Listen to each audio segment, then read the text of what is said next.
de ayer, pues se dieron a conocer distintos nombres que conformarían parte del gabinete económico del nuevo gobierno del PRM encabezado por Luis Abinader.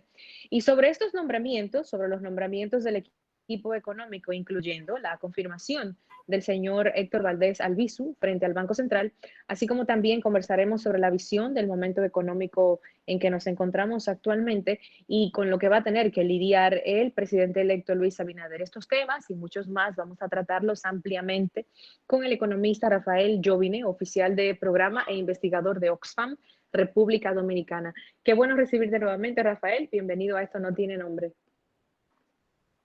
Bueno, muchísimas gracias, Miralba. Encantado de compartir con ustedes y a su disposición plenamente. Vamos a iniciar con los nombramientos del día de ayer. Tenemos dentro de las personas que han sido integradas al gabinete de Luis Abinader diferentes caras, Seara Hatton, Rijo Bot, Alejandro Fernández, Viviana Rivero, Pedro Silverio, una cantidad de profesionales. ¿Cuál es tu ponderación sobre cada uno de estos nombramientos? Bueno, yo en sentido general, independientemente de las especificaciones sobre cada uno, pero en sentido general lo que destaco es que es un grupo que participó directamente en sus inicios, una buena parte de ellos, del diseño del plan de gobierno del presidente electo. Es decir, son gente que conocen las ideas y las propuestas que el presidente electo luego ha plasmado en su plan de gobierno. En el caso de Miguel Seara, de hecho fue coordinador del equipo de políticas públicas y me consta de que el programa de gobierno lo ha trabajado de arriba a abajo y hoy en día pues sería el ministro de Economía, Planificación y Desarrollo. Me parece que en sentido general eso es el primer elemento a destacar. Digamos que hay cierta línea de coherencia en relación a que quienes trabajaron la propuesta que el presidente electo le ha presentado al país, pues luego van a ejercer en la función pública. Y eso creo que es un elemento de coherencia importante. Y de momento, porque hay que hacer la salvedad de que no se ha nombrado todo el equipo económico del gobierno. Sí que es verdad que estos son cargos importantes, pero también faltan otros de suma importancia, como los órganos colectores del Estado, impuestos internos, Dirección General de Aduanas, etcétera. Pero de momento, pues son perfiles técnicos y gerenciales que me parece que tienen sobrada capacidad en cuanto a su formación y aptitudes para el cargo al cual se le está designando a cada uno. Así que esa es la primera valoración general. Mencionaste algo muy importante y que de lo que particularmente yo no me había percatado. El hecho de que estas mismas personas hayan estado dentro de la estructura que conformó la propuesta de gobierno de Luis Abinader, de alguna manera garantiza que estas personas lo que han propuesto saben cómo lo van a ejecutar. Claro, eso es importante porque ¿qué es lo que habría que hacer ahora? Ahora lo que hay que tomar es el plan de gobierno. Lo que se ha propuesto hay que ejecutarlo. El plan de gobierno hay que tomarlo, hay que convertirlo en lo que se llama un plan plurianual del sector público. Es decir, hay que convertir esa propuesta en un plan a 4 años y eso hay que hacerlo coherente con la Estrategia Nacional de Desarrollo y luego materializarlo en un presupuesto general del Estado para los años 2021, 2022, 2023 y 2024. Y este equipo que lo trabajó, pues ahora tendría el reto de convertir esos planteamientos en objetivos concretos, en indicadores y luego en costear cada uno. O sea, ¿qué cuesta llevar agua a tal comunidad? ¿O qué cuesta construir una determinada cantidad de vivienda en una provincia fronteriza? ¿O qué cuestan los programas que se están planteando en el sector educación o en salud pública, etcétera? Y eso luego hay que desde luego someterlo a la discusión del presupuesto general del Estado.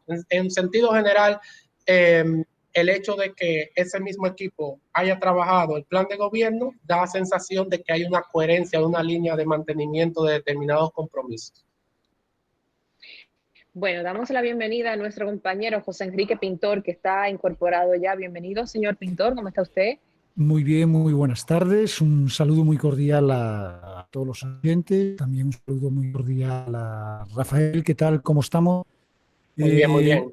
Yo, mira, yo estaba escuchando en general, creo que el equipo económico de Luis Abinader tiene un gran reto por delante. Se va a tener que acomodarse durante un tiempo al presupuesto que ya fue aprobado previamente. O sea, por lo tanto, hay un plazo importante que la gente debe de entender que se va a tomar el que ellos puedan empezar a ejecutar todos sus planes porque van a estar operando prácticamente que con un presupuesto que ya fue aprobado para este periodo que ha sido muy afectado por la crisis actual. De hecho, ya hubo préstamo adicional solicitado, etcétera, etcétera. O sea que es un presupuesto como medio trastocado. Si ya lo son los presupuestos del último año siempre cuando existe un cambio de gobierno, en este caso es más trastocado todavía. Les va a tocar, en base a sus políticas económicas de gobierno, entonces preparar el presupuesto que tendrán que aprobar las cámaras de cara al siguiente periodo. Y ahí es donde, una vez aprobado ese presupuesto y lo puedan empezar a ejecutar, lo cual se va a tomar también cierta cantidad de meses, vamos a tener que esperar, mal calculado, así mal calculado, pues posiblemente casi un año aproximadamente para que empecemos a ver resultados tangibles que estén relacionados directamente con el presupuesto, porque habrá políticas económicas que no tienen nada que ver con el presupuesto, que van a ser políticas quizá de compras, políticas de inversión, política de compra de bonos, política de economía, pero que no están relacionadas con presupuesto, que bueno, esas las podemos empezar a ver en cualquier momento. Hay que ver cuáles serían esas políticas inmediatas que pueden empezar a implementar, pero las relacionadas con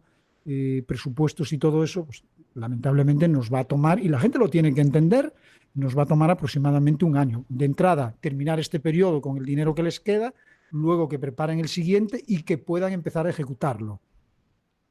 Sí, como tú señalas, hay un periodo que tendrá que extenderse. Yo creo que 100 días de gracia en este caso queda corto para la magnitud de lo que hereda, pero allí lo importante es entender, porque sí que hay un detalle.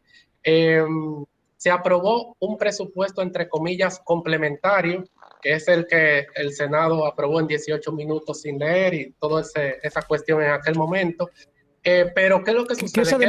Que es Rafael, además, un presupuesto basado en las políticas del anterior gobierno, ya, no del gobierno electo. O sea, que es para unas prioridades muy puntuales. Sí, pero prioridades que vencen el 30 de agosto, porque la extensión de los programas PASE, Quédate en casa, para ti, de momento, lo que hay previsto es que esos programas cierren el 30 de agosto. Y para, o sea, lo que quieres decir con eso, Rafael, antes de que siga, lo que quieres decir con eso es que las promesas de gobierno entonces del actual presidente electo de mantener los programas FASE, etcétera, etcétera, etcétera, van a tener que reafirmarlos o van a tener que pasar por las cámaras para que vuelvan a ser aprobados. Probablemente. Sí, inmediatamente tome posesión. Probablemente, porque es muy probable que se requiera extender la vigencia de estos programas por una razón muy sencilla. Todavía no hemos logrado aplanar la curva de contagios. Levantamos el estado de emergencia por el contexto, más que nada por el contexto político en el que nos encontramos, pero los esfuerzos que realizamos en la fase inicial fueron insuficientes. De hecho, no se cayeron, prácticamente se cayeron. La CEPAL